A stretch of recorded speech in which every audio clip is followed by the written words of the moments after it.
Assalamualaikum warahmatullahi taala wabarakatuh. Saya Pio Amin selaku duta bagi produk Al-Quran 35 dalam 1 yang dikeluarkan oleh Adi Azhar Trading Sdn Bhd. Hari ini nak berkongsi tentang kelebihan dan juga perkara-perkara yang anda perlu tahu. Kenapa anda perlu untuk memilih dan mendapatkan segera Al-Quran 35 dalam 1 keluaran Adi Azhar Trading Sdn Bhd.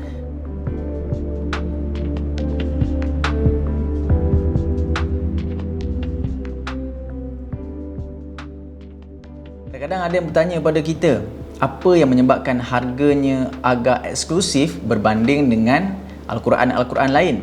Jadi kali ini anda akan bersama dengan saya. Jangan ke mana-mana sebab kita nak ceritakan tentang kelebihan-kelebihan yang wajib untuk anda tahu berkaitan dengan Al-Quran Adi Azhar Trading Sdn Bhd. Okeylah, yang pertama sekali, apa yang menarik bagi Al-Quran 35 dalam 1, kita memilih Al-Quran yang tepat, yang sahih dan telah disemak oleh pakar-pakar ataupun panel-panel yang berkelayakan dan bertauliah.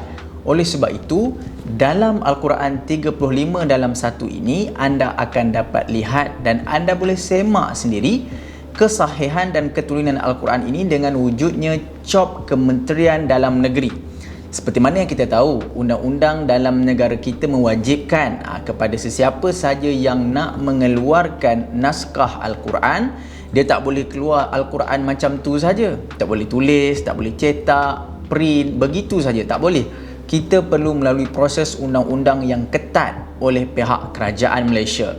Antara undang-undang yang ditetapkan adalah setiap Al-Quran, naskah-naskah ayat-ayat suci Al-Quran yang akan dibaca dan akan diamalkan oleh seluruh golongan masyarakat wajib disertakan dengan cop Kementerian Dalam Negeri, cop KDN, yang menunjukkan bahawa Al-Quran ini adalah Al-Quran yang betul-betul sahih, betul-betul tepat pada setiap apa yang ditulis, pada setiap apa yang dibentangkan kepada anda. Bermakna setiap baris, setiap huruf, setiap perkataan, setiap tanda berhenti dan tanda mula yang ada pada Al-Quran 35 dalam 1 ini telah disahkan oleh panel-panel yang berkelayakan, panel-panel yang bertauliah, bukan sahaja dari segi mereka yang ada kepakaran tentang ilmu ayat-ayat suci Al-Quran. Ada Al-Quran yang tidak disertakan dengan cop KDN, maka di dalamnya akan ada perkara-perkara yang sensitif. Contohnya tertukar perkataan, tertukar baris, salah huruf. Kita tak nak perkara ini berlaku pada Al-Quran 35 dalam 1 Adi Azhar Trading Sdn Bhd. Dan antara perkara yang lain, kalau kita tengok Al-Quran di luar sana, kalau anda beli satu Al-Quran, anda akan dapat satu manfaat. Maknanya anda buka Al-Quran, anda baca, ataupun anda buka Al-Quran, anda baca terjemahan. Itu sahaja. Tetapi berbeza dengan Al-Quran 35 dalam 1. Apa maksud 35 dalam 1 tu? Ini yang kita nak bagi tahu. Sebenarnya 35 itu adalah manfaat dan kelebihan yang terdapat dalam satu naskah Al-Quran.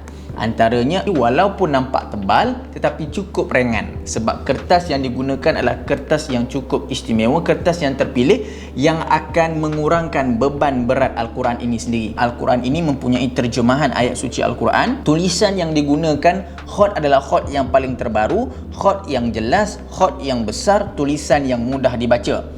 Dalam ayat suci Al-Quran 35 dalam 1 keluaran Adi Azhar Trading Sdn Bhd ini juga terdapat huraian dan juga kumpulan hadis-hadis sahih daripada kitab Riyadhus Salihin. Dalam masa yang sama, dalam ayat suci Al-Quran 35 dalam 1 ini adanya rangkaian ataupun indeks doa. Contohnya dalam surah Yunus, surah ke-10, muka surat ke-218. Juzuk yang ke-11 ini anda boleh lihat ayat 81 dan 82 ini yang berwarna biru ini pada terjemahannya adalah satu doa.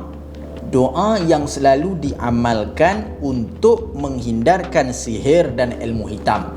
Iaitu kalau kita baca pada ayat 81 ini, majitum bihis sihr, innallaha sayubtiluhu innallaha la yuslihul amalal mufsidin wa yuhiqqullahu al-haqqa bikalimatihi walau karihal mujrimun. Pada Al-Quran ini kita tak nampak dia hanya petunjuk tajwid saja, tetapi pada terjemahan kita nampak yang berwarna biru di setiap terjemahan Al-Quran ini adalah doa. Namun seperti mana yang kita tahu, dalam Al-Quran ini ada banyak lagi doa-doa yang maksur yang diturunkan kepada kita. Untuk melihat doa-doa ini daripada surah Al-Fatihah, surah yang pertama sehinggalah surah yang terakhir, maka anda boleh pergi kepada muka surat 658 dalam Al-Quran 35 dalam satu ini yang diberi tajuk dengan indeks doa. Tengok pada nombor 36, doa memohon dicukupkan keperluan. Anda cari doa itu pada surah At-Taubah ayat ke-129. Ayat ke-129 surah At-Taubah muka surat 207. Seterusnya ada rujukan tajwid. Anda akan diberikan rujukan dan juga huraian-huraian tentang tajwid. Anda dapat lihat adanya warna merah pada huruf waw, adanya warna oranye pada huruf waw, adanya warna hijau pada huruf mim. Apakah maksud warna-warna ini? Kita boleh lihat pada perkataan ataupun pada petunjuk yang di bawah. Warna oranye adalah bermaksud 2, 4 dan 6 harakat. Jadi ini adalah bacaan pada hukum tajwid mad arid lil sukun. Contohnya kita baca pada muslihun, boleh baca 2 harakat. Contohnya muslihun, boleh baca 4 harakat. Muslihun, boleh baca 6 harakat. Muslihun. Jadi berwarna oranye waw ini membawa maksud boleh baca 2, 4 dan 6 harakat.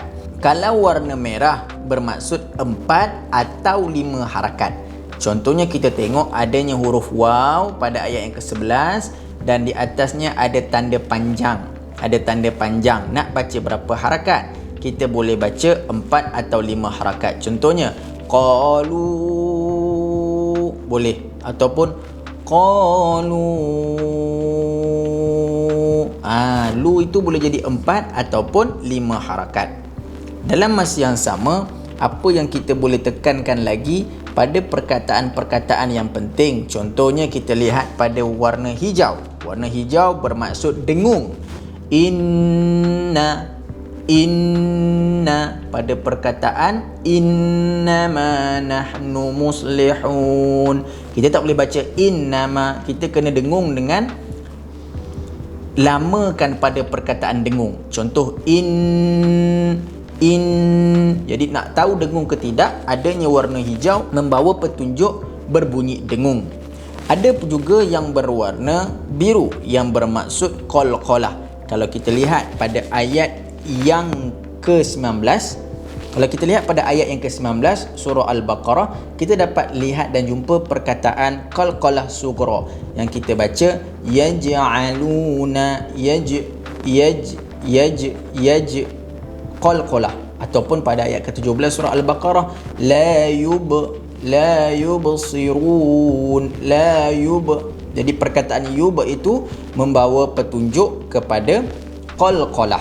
Jadi ini memberikan kemudahan kita untuk membaca ayat suci Al-Quran dengan sifat, dengan kaedah, dengan cara yang sebenar mengikut petunjuk tajwid yang ditekankan. Dalam masa yang sama, yang paling penting yang menjadi permintaan ramai oleh seluruh golongan masyarakat, di dalamnya ada panduan waqaf dan ibtida'.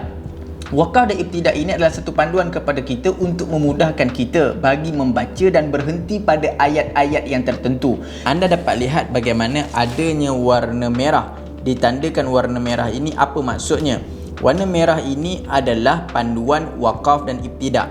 Contohnya apabila anda membaca walladzina yu'minuna bima unzila ilaika wa ma unzila min qablik, anda berhenti pada perkataan qablik dan anda tidak payah mengulang daripada perkataan qablik, hanya sambung pada perkataan wabil akhirati hum yuqinun.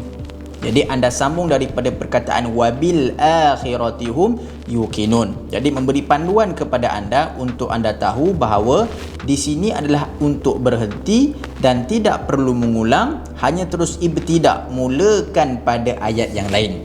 Begitu juga pada ayat yang ke-9, contohnya ayatnya panjang. يخادعون الله والذين آمنوا وما يخدعون إلا أنفسهم. Disebabkan la ini panjang, jadi di sini anda akan terhenti nafas. Tak salah untuk berhenti di sini kerana maksudnya masih lagi sama. Dan bagaimana untuk anda baca? Adakah baca terus pada wama yash'urun? Maka ini tidak akan menyampaikan maksud yang sebenar bagi ayat yang ke-9. Jadi untuk mendapat maksud yang sebenar, apa yang Allah Ta'ala nak ceritakan pada kita pada ayat ke-9, anda baca balik sambung pada permulaan warna hijau. وَمَا يَخْدَعُونَ إِلَّا أَنفُسَهُمْ وَمَا يَشْعُرُونَ.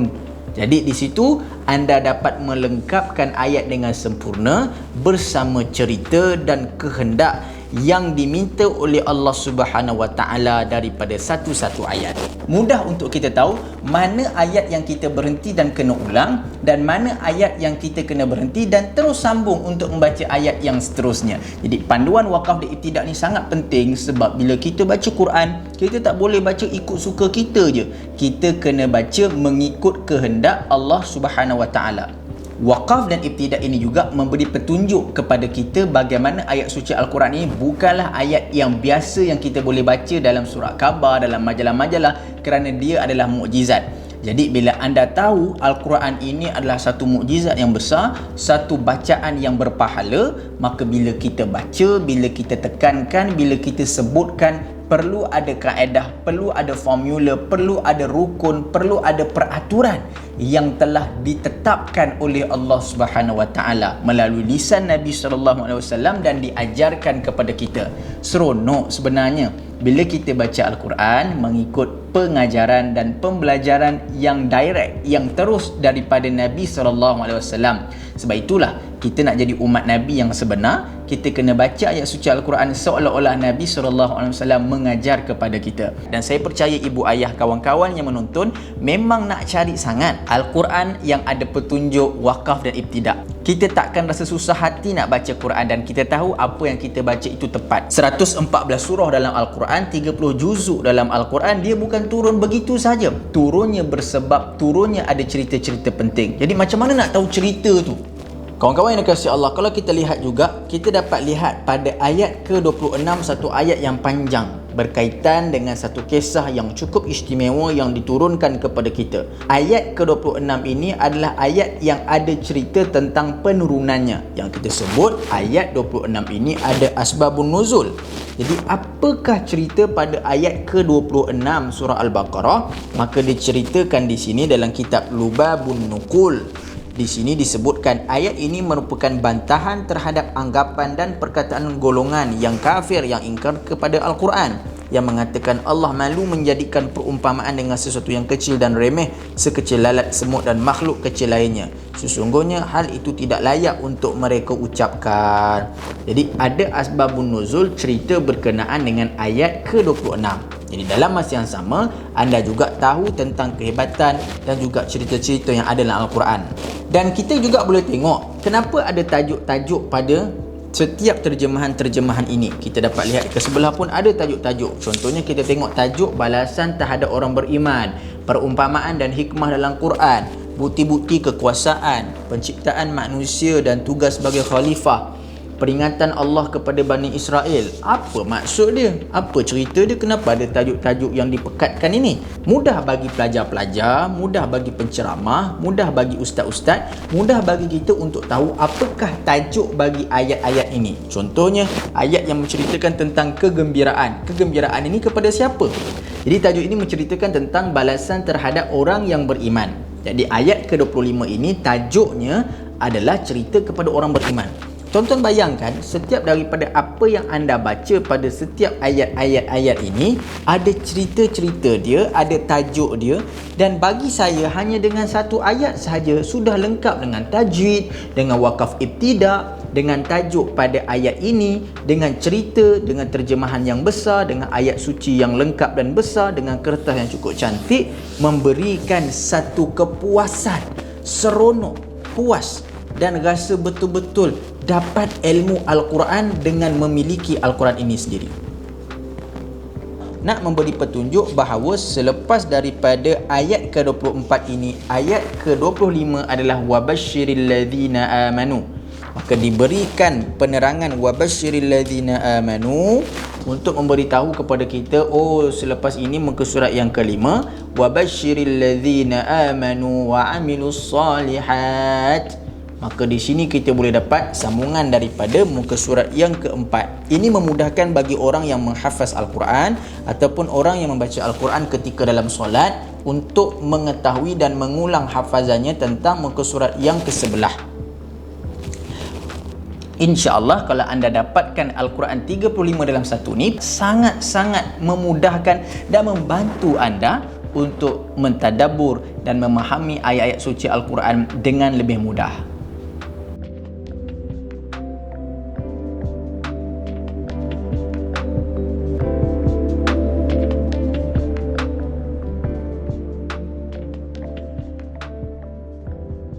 Kami ada satu pertubuhan yang mana pertubuhan ini menguruskan segala amal-amal kebajikan untuk membantu golongan yang memerlukan.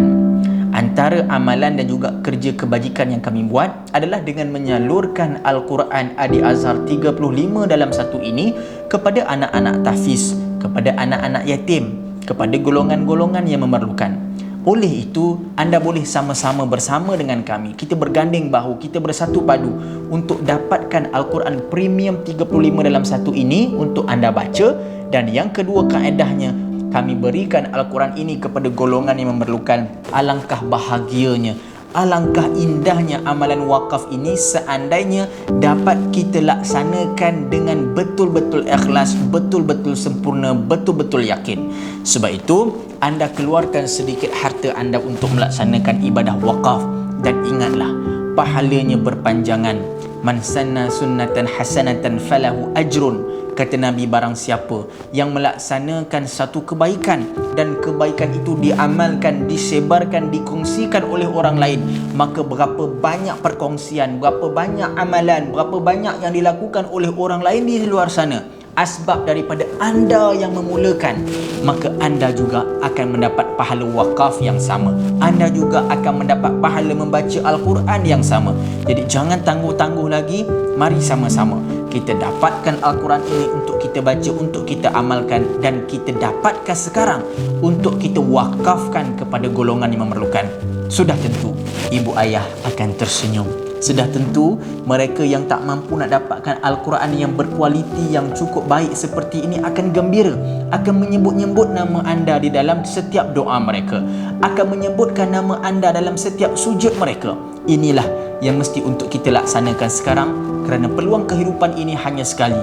Peluang untuk melakukan kebajikan dan kebaikan juga tidak akan datang kembali. Selagi ada masa, jom sama-sama kita laksanakan ibadah wakaf dengan menghadiahkan Al-Quran ini kepada golongan yang memerlukan, anak-anak tahfiz, anak-anak yatim, ibu-ibu tunggal, mereka-mereka yang tak mampu nak beli Al-Quran yang berkualiti seperti ini. Anda boleh laksanakan sekarang.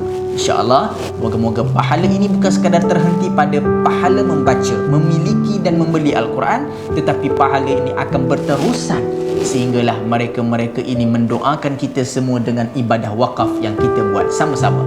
Moga-moga dengan segala perkongsian yang saya berikan tentang manfaat, kelebihan ayat suci Al-Quran serta amalan kebajikan wakaf yang saya cadangkan kepada anda juga boleh pergi ke laman web kami untuk anda mendapat makluman yang sebenar, info yang sebenar, gambar-gambar tentang kualiti dan juga tentang bagaimana untuk anda dapatkan ayat suci Al-Quran, Al-Quran Adi Azhar 35 dalam satu. Moga-moga bermanfaat kepada anda semua. Sebarkan manfaat, hidupkan barakah. Moga-moga ia memberikan banyak pahala untuk kita semua. Dan akhir sekali, Jom sama-sama. Asbab daripada Al-Quran ini menyebabkan kita terselamat daripada api neraka dan berpimpin tangan untuk masuk ke syurga Allah Subhanahu wa taala. Aqulu qawli hadza wa astaghfirullahal azim li wa lakum. Wabillahi taufiq wal hidayah. Wassalamualaikum warahmatullahi taala wabarakatuh.